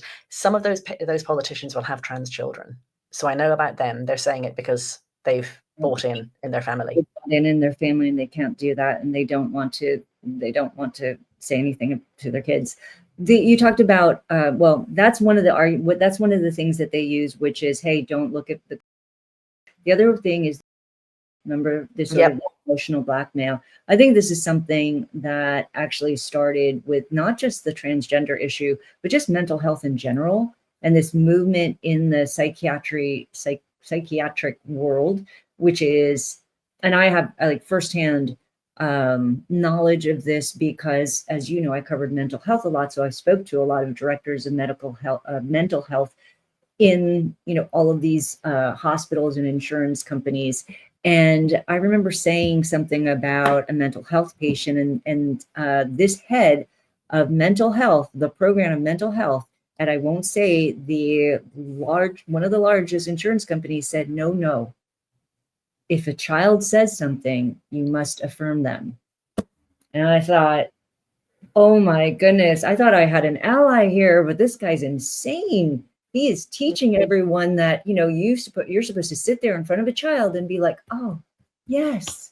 You're supposed to be telling them that they're going the wrong way, right? That's the whole point, not affirm their thoughts. And this wasn't transgender. It's an abdication of responsibility and authority. One of the things that, since I wrote my book, my book could be taken as a false equation, which is male equals female. Like, that's not true. And the book is a description of what happens when you write that false equation. And I've started seeing these false equations everywhere now. And the one you're describing is child equals adult. There's a word that certainly people in the UK, when they're thinking about child safeguarding, they talk about adultification. So adultification is when you treat a child as if they're an adult. And sometimes that's done, for example, that's sometimes done with Black kids who have committed a crime. They're talked about noticeably as if they're older. Whereas, if they're 13 or 14, they're talked about as if they're 18. Whereas if it was a white boy, they wouldn't have done that. And we've just seen that with the grooming gangs here in the UK. So loads of little girls, 11, 12, 13. And the police were calling the man who'd raped her boyfriend. They're saying that she's knowledgeable, she's consented, They're talking about this child as if she's an adult. But then we do that in lots of other ways too, increasingly now. And you've given us one of them, which is if the child says this, you go along with it and you're like, but they're children. Like, no, you say that's, if my child came to me and said, Mummy, I'm really a girl, like I have 2 boys, I would have said, darling, that's not possible. I'm the grown up. I know stuff that you don't know. Right. What do you think being a girl would allow you to do that you're not allowed to do because you can do it? I'll get you to ballet lessons if you want, but you're not a girl. Because I'm a grown up. Like, I'm meant to know stuff. I'm meant to keep them safe. I'm meant to set boundaries for them. I'm meant to guide them. And I mean, I'm not a particularly authoritarian parent here. I'm just a grown up. And they are children. Yeah. And yet now children are the wise ones. There's this book about, I haven't read it myself, but I was given it in an interview that I did once. And the interviewer gave me some bits to read. And it was all these grown-ups talking about like their 3- and 4-year-old trans kids. And they were quoting, my little trans guy has taught me more than anyone I've ever learned anything for in my life. He's 3. He's taught you nothing. Yeah. And there was a wonderful one which was talking about a little girl, and I can't remember if there was a girl who said she was a boy or a boy who said he was a girl. But anyway, the mother said, I have learned more about gender from my 6-year-old trans child than my husband and I learned from our entire gender studies degree. I was like, yeah, that's because your gender studies degree is absolute trash. Yeah.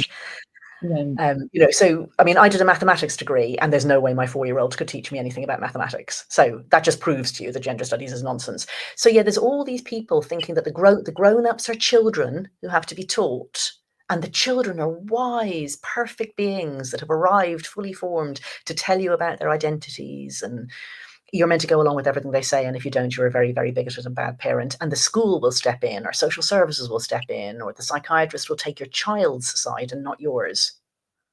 So so practically speaking, what do you think is happening now? We see that Trump's in office. We see the House, they passed that bill, Trump declaring there are 2 genders, and, it's all good stuff. And we'll probably see a lot of top-down policies come down. What's happening in the UK? What are you seeing that will be really impactful? So we were ahead of you guys. Like, we didn't go as bad as you guys, and we were ahead at fighting back. I mean, for various reasons of timing. But with this, you've kind of leapfrogged over us, I have to say. Like, because the thing is, this is so straightforward. It's all you need. You just need to say there are 2 sexes. Your sex is the thing that you were conceived. It'll have been what was written on your birth cert, except in a few very rare cases where you have an unusual medical condition. You will already know about that. Yeah. That's it. If that everywhere, in every law and every practice and every rule and every societal norm where it matters what sex somebody is, it's the sex that matters, not anything else. Like, done. Is there any other big policy that you could write so simply on a postcard? So that's what this is attempting to do from the federal government. And the question is, how far can he get? So he's got the tools of executive orders. He's got the tools of things like Title IX. Federal funding is very powerful. He directly on top of federal employees, so he can make it happen in federal buildings around the country, for example. Mm-hmm. Of course, there's going to be lawsuits. I mean, you are America. It's the Yeah. American way of sorting everything out. So this is all going to be fought back. But the Mm-hmm. thing is, all the laws were originally written to mean sex, not gender identity. So Mm-hmm. here in the UK, it was unfortunate timing, really. We had managed to get some real traction with the previous government, the Conservative government, but they were very chaotic. Like there were, we had several prime ministers in quite short order, and of course, there's a lot of other things on. Like, I mean, there's just a lot of bandwidth taken up by other issues, and there were some really quite good policies to do with schools and to do with equality law, and they didn't make it over the line when Rishi Sunak called an election last summer. Oh. So then they've just got back, put on the back burner, and now we have a Labour government that has a very large majority. I would say they have learned the wrong lesson from the American election. They've learned the "don't talk about this stuff, voters hate it" lesson. But the thing is, it's already all happened, so we have to talk about it to change it. Right. But Right. so we're not getting much traction, I have to say, with a party that is just trying not to talk about this issue. The one really good thing that they've done is the Cass report, which was, have you heard about this? So this is this report into child I heard about medicine. it from you. I heard about it from you in 2022. Yeah. So that was going for 4 years, and it was commissioned by the previous government, and they got Hilary Cass, who is a very eminent paediatrician who had been the head of the Royal Paediatric Society Association, I forget which. And she did a 4-year, very comprehensive study of gender medicine as it pertains to children. She did a series, I think it's 8 systematic reviews, big long report, hundreds of interviews, gathered the evidence in every way, and published it last year. And it really answers categorically some of the questions. In particular, for example, it answers that you do not need to give children puberty blockers or to do gender affirmation to stop them killing themselves. This is not life-saving care. That's true. No. More generally, she said the evidence base just isn't good. It's terrible, in fact. So almost anything that people say to you gender medicine does, they don't know that. Yeah. Things that we do know are, no, this is not. We know from previous work that most gender distressed children stop being gender distressed naturally. You don't have to do an intervention. You just have to be nice to them and not bully them and not tell them that girls aren't allowed to play rugby and boys aren't allowed to do ballet. You let them be their lovely little selves, and they'll work it out themselves if nobody's getting in their face. And by the way, a lot of those kids will be gay when they grow up. So we know all of that stuff. And then this whole disinformation campaign that I mentioned came in. So she was only able to find 102 papers that fitted the criteria for the systematic review. And there's a standard scoring method for papers in systematic reviews. The very best ones are the randomized controlled trials, right down to just a little case report of 1 or 2 patients. And they excluded the very bad ones, which is standard, and they kept the modest quality. And there were only 2 high quality papers, about 50 that were all right, and about 50 that were terrible and that were excluded. And it has become like it's the most incredible bit of disinformation that she threw out all but 2 of the papers. And she didn't. She threw out 50. She kept 50 something. Okay. And the ones she threw out were just nonsense. They were just rubbish. You have to throw them out. That's the standard way of doing it. So there's all these people who say, oh, the Cass review has been debunked. No, the Cass review has not been debunked. It's the only and very good systematic study of what gender medicine is for kids. And it tells us there's no evidence for doing any of this, and quite a bit of worrying evidence that you shouldn't be doing any of it. I think that the Cass study is making its way around here. I think people are talking about it in a positive light. Oh, good, because the disinformation has been incredible. I mean, it's like Soviet propaganda, frankly, in its quantity and persistence. Well, here and this is the problem. It's because where is that disinformation coming from? And I'm curious if you know which organizations are ones that we need to be skeptical about, because you have the American Medical Association, American Psychiatric Association. I know people in those associations, but I think some of the stuff that they put out is just wrong. And it almost feels like it's APA. Is it? What's the pediatrics one? What's that called? American Psychiatric Association. I think it's APA. No, the pediatrics one. There's is it APA? Is it American Pediatric Association? Association of Pediatricians. It's AAP. That's it. American Association of Pediatricians. Okay. They're a very good example of how this goes wrong. Oh, okay. So in I think 2017, they put out loads of stuff, because pediatricians have to deal with all bits of the body on children. So they're not specialists on, any particular part of the body. And so they really rely on expert statements, basically, and from AAP. Okay. So there'll be ones on cancer, on, allergies or whatever. So one was put out on gender, and it said you must affirm that children will kill, blah blah blah, and it looked really sound. Like, it looked like all the other ones. It had loads of references. It had footnotes with papers. And a couple of days later, a chap called James Cantor, who is a sexologist based in Canada, went through it, looked at every paper that was referred to, and found in nearly every case the paper simply didn't say what the AAP note said it said. And in some cases, it said the exact opposite. So, for example, it would say something like gender identity in children is stable. Footnote. You look up the footnote. It's a paper about sexuality in adults. Like, it's literally like that. So whoever wrote it, I find it hard to believe. Like, either they have very poor reading comprehension, or they know that what they're saying isn't what it says in the paper, but they know the conclusion they want to get to. So this would have been written by a subcommittee of a committee, because that's the way everything happens at a big organization like the AAP. And these small committees can get captured by one or two people who have a real bee in their bonnet. This happens all the time on everything. So there will have been a couple of people on that who are really very determined what the paper said. They managed to push it through the subcommittee. The subcommittee got it taken on by the committee, who aren't experts, didn't read it, trusted their colleagues. It's called the chain of trust. Right. And then that got put out as the AAP position. And then that got sent around the world. And I mean, I got asked at The Economist when I was writing my editor called me in and said, look, the AAP say everything you say is wrong. And I had to give her the list of references and say, that paper, that's all just wrong. That's been sitting around there. That has not been withdrawn. That's been sitting around there since 2017. It is being named in lawsuits. Because it just isn't what it should be. So the chain of trust in a lot of these things has broken. Right. You should be able to trust what the HRC and ACLU and American Association of Pediatricians or Pediatrics and the APA, you should be able to trust what they say, but on this you can't, because activists have decided that getting you to do or believe what they want you to believe is more important than telling the truth. They're saying the end justifies the means. Right. So then the question is, who do you trust? For instance, Scientific America, I definitely don't trust. No, I don't trust that anymore on this topic at all. They write absolute nonsense. Yeah, they so there's no one to trust. I mean, is there a governing body that you could trust?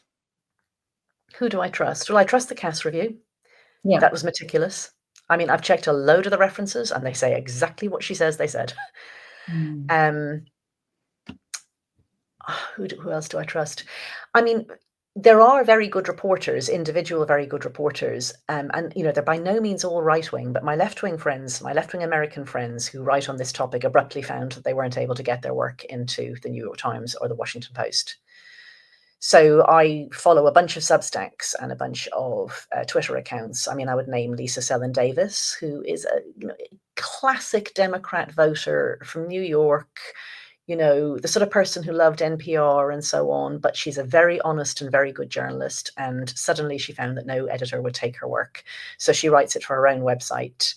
And then there are publications like the New York Post and the Washington Times that run very good, very sound pieces. Yeah, I mean, you have to look for it, which you shouldn't have to. You should be able to trust the New York Times on this, but they don't tell you the truth on this.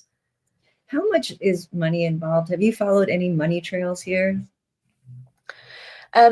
I haven't really taken that line, because it seems to me very clear that that's not what it started with. It's where it's got to now, but it's not how it started.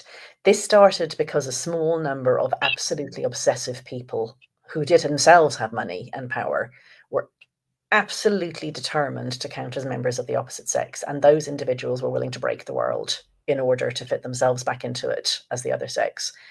And they've been working at that for like half a century. You know, you can look back at in the 1980s and 1990s, there were these small groups of transsexual lawyers who were writing these extraordinary documents about gender liberation, like things like that Martin Rothblatt book I was telling you about. Like Martin Rothblatt's a tech multimillionaire, possibly billionaire. And those people have been pushing these ideas and getting them into organizations that were set up to do other things. Like organizational capture is the actual story. So you've got organizations like Stonewall, the ACLU, HRC that were set up to promote free speech or Black people's rights or gay people's rights, civil liberties generally. They basically got all the things they said they wanted done. You know, of course, racism continues and homophobia continues, but legally speaking, Black people and gay people have the same rights as everybody else. So those organizations were going to fold. They needed a new cause. And there were these, you know, small number of people with this very marginal, bizarre sounding program that they were able to sell to these organizations as the next big civil liberties cause, you know, and the arc of progress type narrative. And that happened in the US in the 2000s and in the UK in the 2010s. And it's relatively small amounts of money. Like the budget of Stonewall isn't 10 million a year.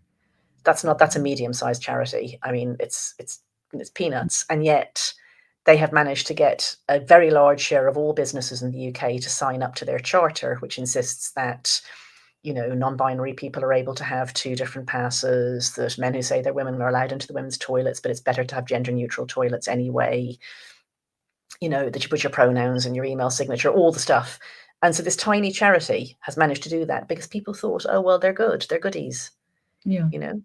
Yeah, you don't know. Well, as long as you say it's compassionate and being more Yeah, and people aren't looking, you know, and in the corporate world, I'm quite cynical about corporate DEI now. I mean, I don't know that I was ever not cynical, but if you think about the things that the workers need in work, some of it's really hard going. Like if you want to support disabled workers, you're going to have to try as an employer. You're going to have to think hard, and you may have to spend some money. And if you want to be really fair to your female employees, that's going to cost you money too, because pregnancy is an expensive business. It does cause trouble at work. Much, much easier to just put a rainbow badge on your website and say that your toilets are gender neutral now. And, you know, how everyone is going to talk about pronouns and land acknowledgements at the beginning of meetings. So I think corporates love this stuff because it's an alternative to doing genuine equality and diversity. right and genuine. And then, you know, so there really wasn't that much money. Like it was actually really small amounts of money that managed to steal our rights from us. And then now, belatedly, pharma and hospitals have worked out that this is a big money spinner. And I mean, as I'm sure you know, they're the biggest forces money-wise in American politics. Yeah, So now we've got the money behind this, unfortunately. yeah. I it's almost as if you have a big health organization or pharmaceutical company saying, we'll work on, give us the $700 million contract to find or something like that, or cure for, and we'll do that, but you have to put your stamp of approval on this particular medication for whatever this, you know, this market. This, Yeah. And I often think it's like, do you call it bindweed in the States? Like Morning Glory, the white weed that just gets everywhere. And if you pull it out and you leave like 1 inch of it behind, it just goes again. No, I don't know. I know. Well, think of your most invasive weed, like Japanese Yeah. knotweed or bindweed. Yeah. This is like that. It's got itself in everywhere, absolutely everywhere. So everybody who writes a paper in medicine now, like I've seen loads of them on the most bizarre things. At some point, they'll say, you know, we're coding according to people's self-identification. And you're like, but you've just broken your data set because biomarkers are different for the two sexes. Yep. You might need to know if someone is on synthetic hormones, sure. But the starting point that you've done is wrong if you say you're doing self-identification. I mean, I saw a paper, a woman got in touch with me. People get in touch with me with the most random things now, you can imagine. And she said that she had just been appointed as a referee for a quite big grant-giving organization in medicine. And she had been sent a paper that she was quite passionate about because it was very good and it was by a very good researcher, the proposal. And it was to do with a particular consequence, harmful consequence of giving birth. I don't want to give too many details. So it's only going to be studying women who have given birth. And then it gave this inclusions and exclusions thing, and it said that it was excluding anyone who identified as trans, basically. So you don't need to say that you're excluding trans women, because trans women are men and they haven't given birth, so it just doesn't even arise, right? But why would you exclude women who don't identify as women who've given birth? Like, they're still women. Like, just Yeah. because a woman says she's non-binary or says she's a man, if she's given birth, you want her in there. You want to know, Yeah. if she's not, she's incontinent after giving birth, or if her wound gets infected or whatever the hell it is. So she had written this thing, and it reminded me a bit of just basically the land acknowledgement thing. Like, they're just saying the words, like, it means leave me alone, don't attack me. Yeah. Yeah. And this woman wanted to say, like, she wanted to raise it because it was an issue, it was like, why would you do that? So Yeah. she did. She raised it in the interview with this woman for the grant proposal. And the woman said something like, oh, I know. I mean, I really worried about that. I just didn't quite know what to do, actually. Oh, I'll just take it out. And so she was fine with going back to the sensible definition of, anyone who's given birth, basically, as part of this study. Yeah. And I just thought, like, this is everywhere. How are we going to get this out when people think that they must do this either to be kind or not to get attacked? Because a lot of it is, don't hit me, don't punch me. Well, so here's the thing, and I will tell you, I did say I was a bit timid. Even when I spoke to people who had an opposing view, I was still trying to be gracious, I guess. But I'm sure you're gracious as well. But I think we need to be able to stand our ground and say the truth. But there's definitely fear, particularly for somebody like you who's actually extremely vocal about this. When you go to the bathroom, or when you go somewhere to a conference, there could be some fear that there's some trans activists who really don't like you. These are some of the things that, like, I would worry about. The more I speak out about it, because I've spoken about technology, I can talk about technology. It doesn't affect anyone, but this does. And so there are a lot of women out there who just would rather say nothing. Yep. What's the advice for women who do want to speak up, but are still afraid? Yeah.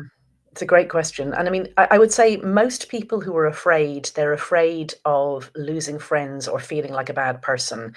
It's not actually violence. Like, people silence themselves because they can't. I mean, I feel like this, myself, like, I tend not to talk about this to people who are close to me, I know disagree. Like, it's just too conflictual. Either they remove themselves from my life, which a few people have, or we just agree to disagree on this and never talk about it, which I think is better. I don't like being conflictual, and I resent that I have to be, because I know a bunch of people who disagree with me on everything else. I know a bunch of people whose politics are different than mine, whose religion is different than mine. They don't feel they have to get in my face with their beliefs, and I don't get in their face with mine. On this, they get in your face. I'm actually offended that men think they have the right to come and get themselves in women's face like this. Like, they shouldn't even try to come into our spaces. Men shouldn't even be trying to come into women's sports. We shouldn't have to say no. But we do have to say no, and then they get aggressive. So what do you do? So I don't worry about my personal safety, because I'm careful when I go to events that I know where I will be, and there will be a security plan. I'm not worried at my home. I'm not worried in my own household. I think a lot of people have a trans activist in their household, and often it's their child. And that will be the single biggest reason that women don't say anything. I've had well-known journalists come up to me at events and say, I'm so sorry that I've never written about this, that my column has never covered this. It's awful. I follow you. I see what's happening. My daughter has told me she will never speak to me again if I write one word on it. And we're back to that adult-child thing. Who the hell does her daughter think she is? Her daughter thinks that she is being moral and good by emotionally and morally and frankly financially blackmailing her mother. But anyway, I've heard that story more times than I can tell you. My daughter said she will never speak to me again if I say anything about this publicly. So what advice? I have to say, I would say to people, if you can avoid a family rupture, do. And I hate saying this. I hate that there are these absolutely vicious little activists in people's households, but it's the worst thing. It's the worst thing, a family break. And then, of course, people are worried about work. They're worried that they're going to get reported at work. I know loads of people who've been reported at work. Like there's a legal case here at the moment that a friend of mine is the barrister for. And the woman who's taking the case, it's an employment tribunal. She's a nurse. And she went into the women's changing rooms at her hospital a couple of years ago, and there was a man undressing in there. And, she'd never heard about any of this. She wasn't activist on this. And she was like, oh, sorry, this is the ladies, get out. And he said, I've as much right as you to be in here. And she went and complained. And they said, that's Dr. such and such. She's a woman. And he went and complained about her. She was put on leave. She was disciplined. So she's taking a case now. And I don't think he should be there, obviously. But yeah, so a lot of women are afraid of that. They're afraid of losing their jobs. They're afraid of getting disciplined at work. And I would again say, don't lose your job. Don't lose your job. So you heard, I think you mentioned it now, or it might have been with your conversation with Richard Dawkins. That was a very good conversation you had, by the way. But I believe you said that you're not going to say someone's pronouns, even if you know them. I was thinking of, people in your family, and but I also, so I usually say someone's name. But I know on Fox News they call Caitlyn Jenner she and her. And I don't know what he did to become Caitlyn, meaning operationally, but would you call Caitlyn Jenner she? Or No. do you really draw? Okay. No, I used to sometimes. There are situations in which I might use someone's preferred pronouns, but they're very limited. If I have a guest at my home, because I regard the duties of being a host very highly, like I don't have to invite someone to my home. If I'm not willing to behave like that, then I would just not invite them. Right. I have a close friend who's an Orthodox Jew, and I do a bunch of things. I have separate utensils for him if he visits me. When I go for Friday dinner, I do a bunch of things that he asks me to do. So I would accommodate on a personal level in a situation that I'm not forced to be in. Like I could say to my Orthodox Jewish friend, I'm not coming because I'm not willing to turn my phone off and do all those other things. That's that's the way I would deal with that. If I come, I play by his rules. So, and then another situation, and this doesn't happen for me because I don't get invited into schools, but friends who do get invited into schools say that it's the price of getting listened to at all by teenagers now. And you can't even just avoid people's pronouns. They're wise to that. You can't just keep saying the name. And if you want to talk to girls about how sexist the idea is that by behaving like a girl, you become a girl, and behaving like a boy makes you a boy. If you want to talk to girls about that, you may have to call the non-binary ones they, them, and so on. So those would be situations in which I would consider it where there is what I see as a greater overriding moral principle. But most of you don't use people's pronouns to their face. Caitlyn Jenner is a man. He won Olympic medals in an event that still doesn't exist for women. It was only run for men. It's not possible to be a gold medal triathlon Olympic medal winner if you're a woman. Only men can do that. So he just is a man. He has children. His wife carried his children with his sperm. So in what sense is he a woman? There's no sense in which he's a woman. I think if you call him a woman, you have gone 90% of the way to losing the argument for why a man shouldn't use women's faces, even if he wants to. So you can't speak clearly if you use their language. It's a general principle of messaging that you use your framing and your language. And whenever they try to get you onto their territory, you get yourself back onto your territory. So when they talk about trans rights, I say, I'm not talking about trans people. I am talking about women. And if they say, why won't you use preferred pronouns? I say, I'm not policing your language. Why aren't you using wrong sex pronouns? I will use my words. You use your words. Yeah. I like that. Use your framing, use your truth. If you slipped from that they got you. Then all of a sudden, the thing is, it's an incredible disinformation campaign to have started calling men women. Like these two positions are not symmetric. I'm the one who's talking about the truth, and they're the ones who are talking about the falsehood. It's as if I'm having a conversation with someone who believes in a flat Earth. Like, we don't just go, well, the earth might be flat, the earth might be round. Now let's discuss airline routes.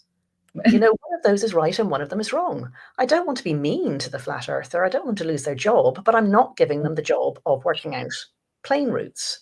I Yeah. have Yeah. Yeah.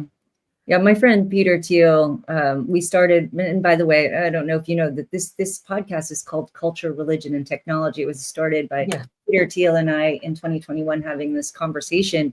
Now 2021, it was, remember, everyone's still pretty quiet about this stuff, and he joked around saying, he joked around that there's people on the top who are saying that race is binary and sex is on the spectrum. He's like, exactly. We need to get them in one room and have them figure it out and keep them in there until they figure it out.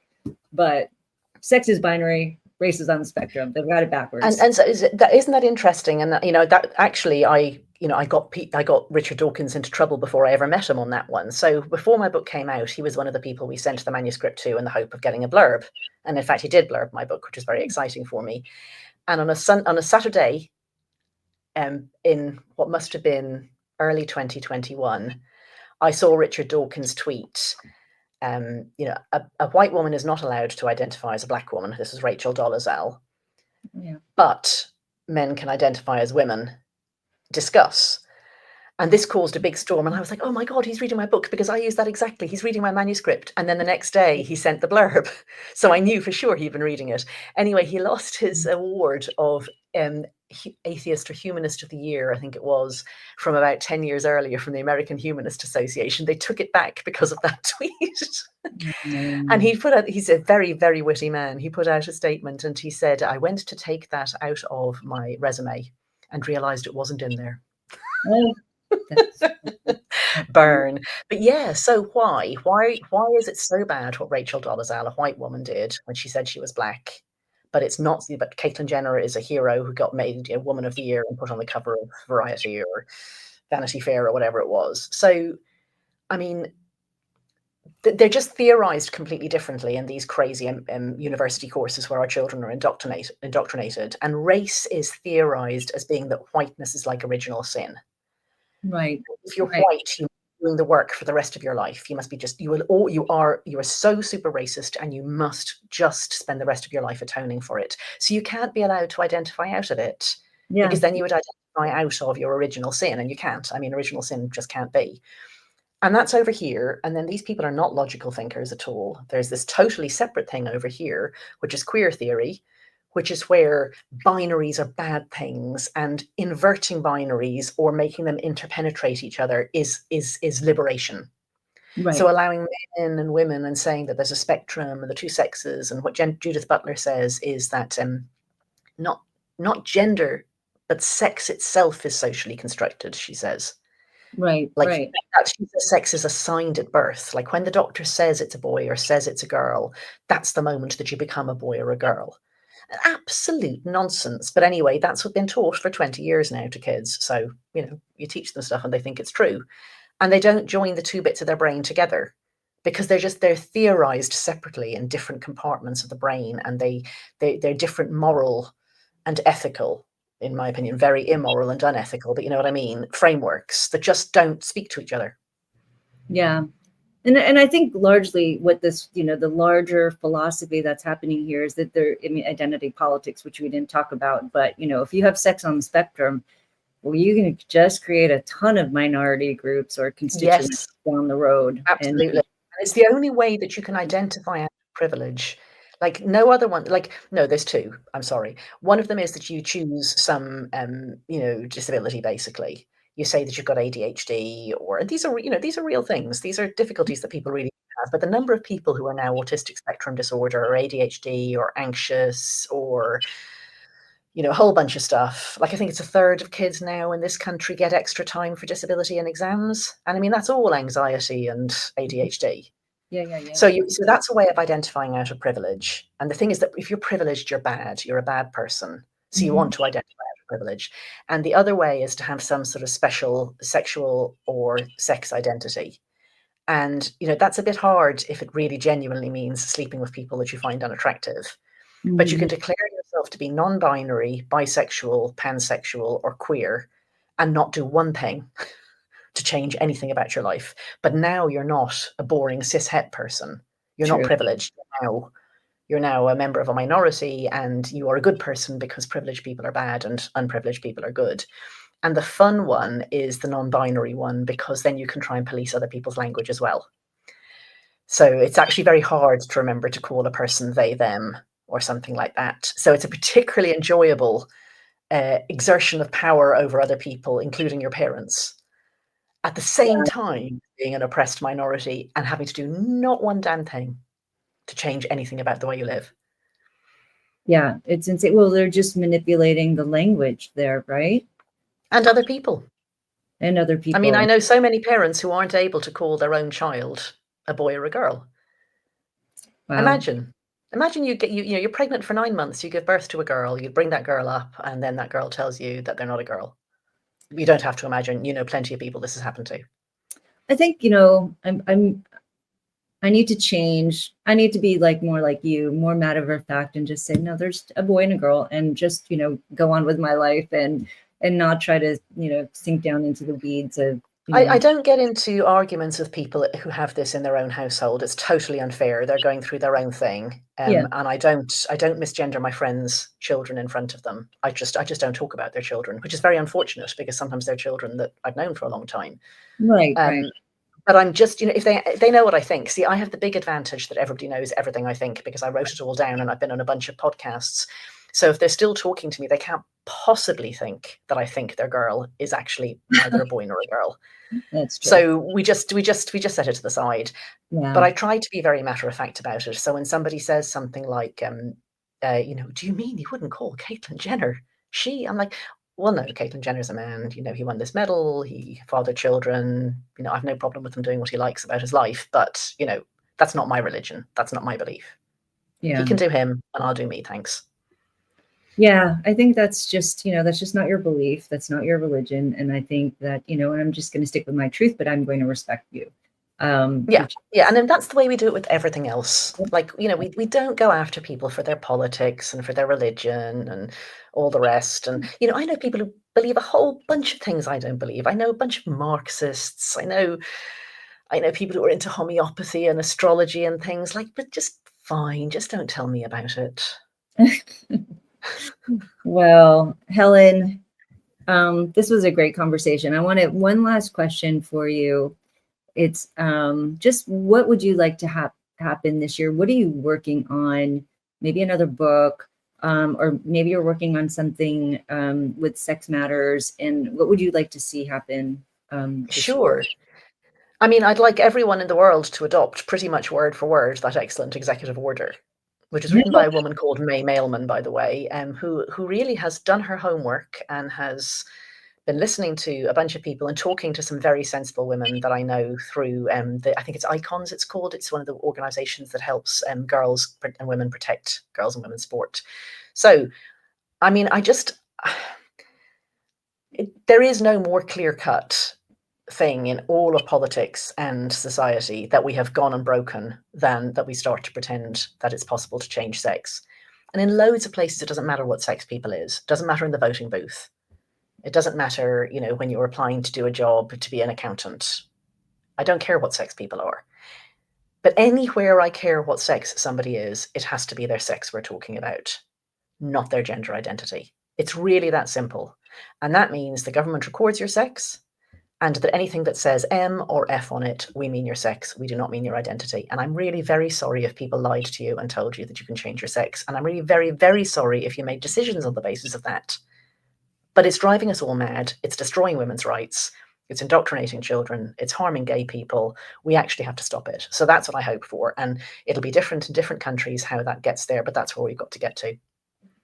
Well, all I have to say to an atheist is amen. I was brought up Catholic. I say amen to things too. Thanks so much, Helen. You're such a wealth of knowledge on this and really strong and brave about this. And so, I just hope to be as vocal as you. So thanks again. Thank you very much, Bambi. It's been a pleasure. I've been speaking with Helen Joyce. She is a vocal critic of gender Ideology, and she is the best-selling author of the book Trans. I'm Bambi Francisco Roizen. You've been listening to the CRT podcast.